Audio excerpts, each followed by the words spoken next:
Nyt on tullut iso päivitys heittohalliin. Me ollaan maailman ensimmäinen Frisbee Golf-simulaattoripaikka, missä on nämä uudet Hyzer-kamerasysteemit käytössä ja nyt mä näytän, miten ne toimii.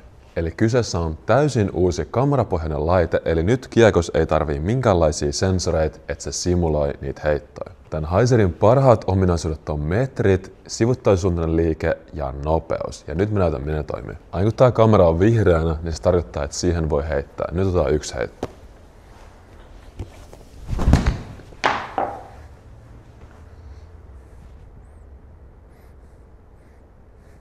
Ok, aika siistiltä näyttää, ja tuolta oikealta alhaalta näkyy uusi statsi, mitä toi Hyzer-laite mittaa, eli sivuttaissuuntainen liike.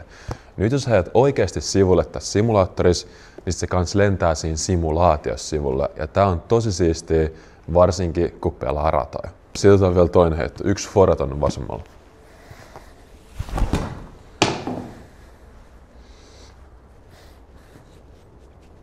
Eli kuten nähtiin vasemmalle fore ja se simuloitiin kanssa simulaattorissa vasemmalle.